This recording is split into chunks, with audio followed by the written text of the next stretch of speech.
This is a story about finding your place. Hiro Yamamoto was born in 1961 and grew up in the Chicago suburb of Park Forest, Illinois. And he had a good life. He had a good family and good friends, but Hiro always grew up feeling like he was othered. Being a Japanese American not that long after World War II, he faced a lot of racism, and the effect of what his family went through during World War II still haunted him. His grandparents, who had immigrated from Japan, were forced to renounce their Japanese citizenship, but weren't allowed to get American citizenship, so they were people with no country. And his parents, who were American citizens, his aunts, his uncles, they were all put in internment camps during the war. When Hiro was a kid, sometimes people would yell at him at grocery stores to get out of the country. They would tell him that they fought the war to keep people like him out. So naturally, Hiro wanted an escape. And he found it metaphorically through music and literally, because after he graduated high school, him and a high school friend of his named Kim, also the son of immigrants, these ones from India, moved to Washington. Kim had been born in Seattle, and he still had family there, so him and Hiro went, they lived with Kim's aunt for a while, and then eventually got apartments on their own. This was in the early 1980s, and the music scene in Seattle and the greater Washington area was exploding. Hiro, who had always felt as an outsider growing up, finally found a place that he belonged in the Seattle music scene. Kim and Hiro had no money, and they would just sit around this transistor radio that they had listening to music all day. And then, of course, they played music. Hiro played bass, Kim played guitar, and they played in various different punk rock and new wave bands, but it was actually a very unlikely band that would change the course of their lives.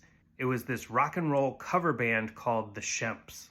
It was started by this guy, Matt Dentino, a guitarist that they had known back in Illinois. The Shemps were looking for a drummer, and Hiro said that they could use his apartment to audition. And that's when Hiro met this guy, Chris, who showed up to audition to be the drummer of the Shemps. Hiro said that Chris was kind of quiet, but he was really talented. They started talking, and it turned out that Chris needed a place to live, and Hiro's roommate was about to move out. So Chris and Hiro became roommates.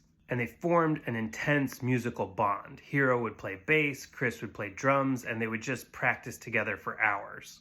Then they decided they should turn this apartment jam into a real band. Hiro called Kim and recruited him to come play guitar in this group. Chris played drums and sang, and in 1984, this trio, taking their name from a local sculpture in Seattle, became known as Soundgarden. In 1985, that drummer, Chris Cornell, decided to come out from behind the drum kit and just focus on being the singer. They got a drummer named Scott Sundquist, and they started playing all over Seattle. In 1986, they released their first 3 songs on this compilation called Deep Six. Also that year, they got a new drummer, Matt Cameron. In 1987, they released their first single on their own, a song called Hunted Down.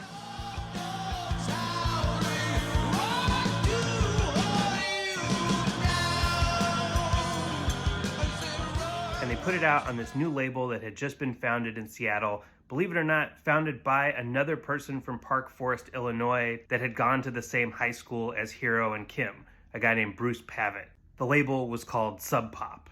By this time, the music scene in Seattle had a very distinct sound, and Sub Pop was the first label to use an adjective to describe this sound that would stick. They called it grunge.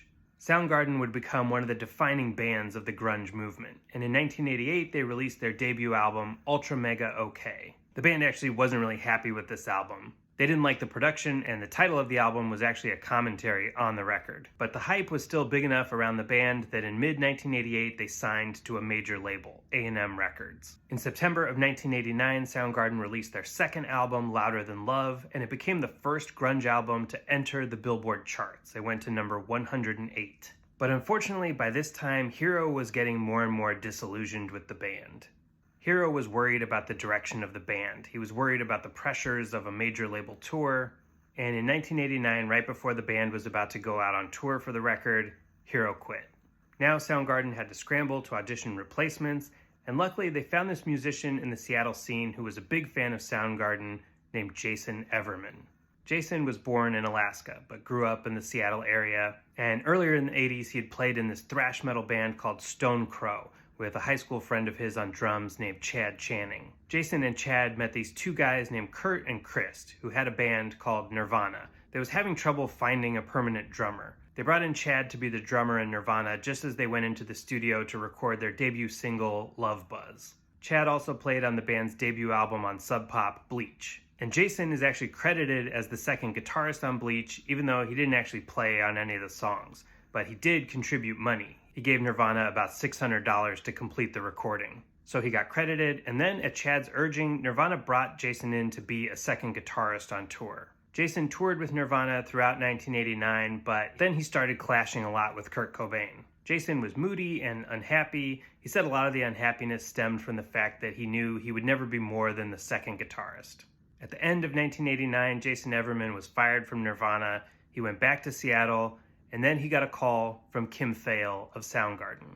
Kim told him that Hiro had just quit and they needed a bass player, and Jason, being a big fan of the band, already knew the songs, so he became the new bass player of Soundgarden.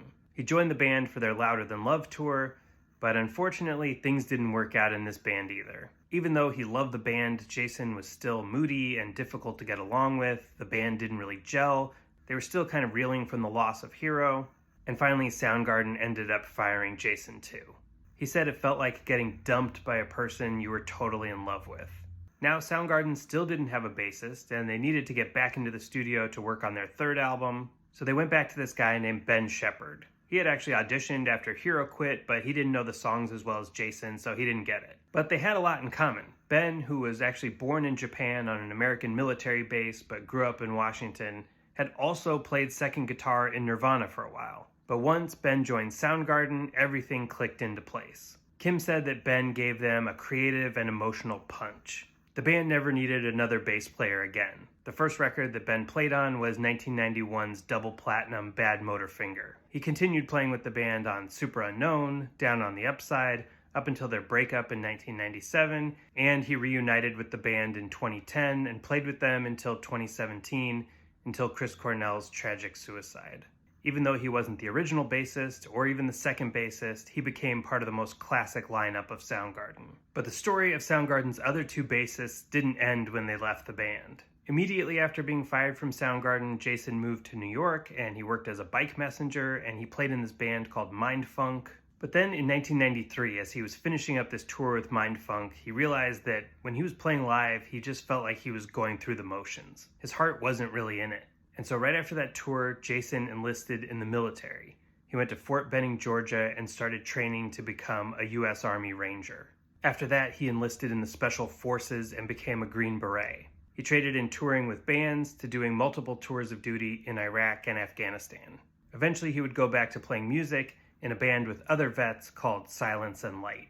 Hiro also continued making music. He played in a band called Truly that had a long career, releasing a lot of records, and he also went back to school. He ended up getting a master's degree in physical chemistry and went into a career in science, becoming the chief of organic chemistry at a private company. Even though he had missed out on the band's most commercially successful years, Hiro Yamamoto was an important part of the foundation of Soundgarden. So naturally, in 2025, when Soundgarden was inducted into the Rock and Roll Hall of Fame, Hiro Yamamoto was inducted too. And he used that opportunity to speak his mind. He talked about his family's experience in internment camps during World War II, and he drew parallels to what's going on today. Thanks to my parents, whose story is American citizens who were rounded up and placed into prison camps just for being Japanese during World War II. Well, that affected my life greatly, and it really echoes strongly today. Let's not add another story like this to our history. And of course, he talked about his old roommate and bandmate and friend, Chris Cornell. Chris Cornell, we are so missing you tonight on this stage.